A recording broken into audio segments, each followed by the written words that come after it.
And for more on all of this, I'm joined by political analyst Eleanor Clift. He says he's willing to testify under oath. That would be pretty extraordinary, wouldn't it? I mean, have we ever seen anything like that? Oh, under normal circumstances, I would say the guy must be innocent. I'm sure his attorney was not happy to hear that. When you look at what Comey has said and the fact that he kept contemporaneous notes, and you look at his history as a truth teller, and you look at Donald Trump's history as someone who fudges the truth, often doesn't tell the truth, is on every side of every issue, it seems to me that the burden of proof is with Donald Trump. Now, if he wants to testify under oath, that will be another extraordinary moment in American politics. Yeah, you said under normal circumstances. We don't have those we don't anymore, have do those we? anymore. It was extraordinary yesterday to see a former FBI director call his ex-boss, the President of the United States, a liar who defamed the FBI. And what was interesting about it is he's released his statement the day before. Everyone kind of thought he'd adhere to that. He said, well, I already released that. So that was in the news cycle the day before. Right. The news cycle yesterday, the president's a liar. I mean, Comey's obviously very heady and knows what he's doing, doesn't he? Right. Watching that, Donald Trump picked the wrong enemy in this circumstance. And Jim Comey, for all that kind of aw shucks, humble attitude, is a very savvy bureaucratic player. The fact that he kept notes after important meetings tells you that he understands how the game is played and what can be used against him in the future. I thought he came across very well. And now the Trump team is trying to defame him, just as they did defame his leadership of the FBI, which really got him to respond. And that's not uncommon. You can look back in the Clinton administration, and they certainly tried to influence how people thought about Ken Starr, who was the special counsel there. So this is part of how these games are played.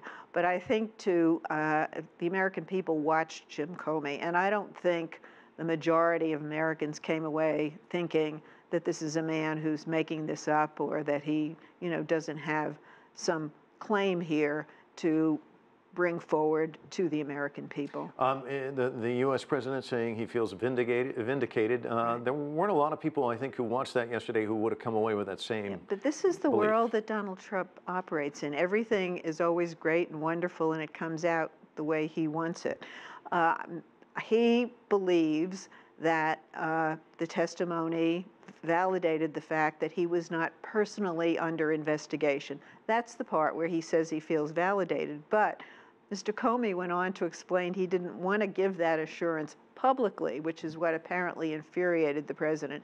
He didn't want to give that assurance publicly because it might change. The investigation is ongoing. They're looking at a lot of different things, and the president may well be under investigation now for potential obstruction of justice. You say investigation ongoing. They want notes from the president. They want tapes if there are tapes. Right. This can continue to spiral and spiral, and it can also affect what he wants to get done here in Washington, D.C.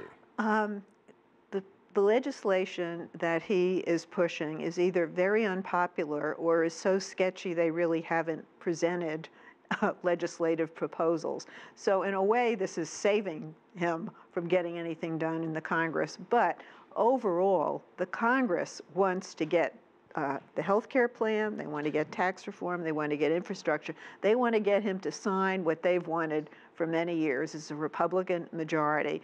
And if they can't get anything done, what is the judgment the American people will then render? And that's what they're afraid of on Capitol Hill.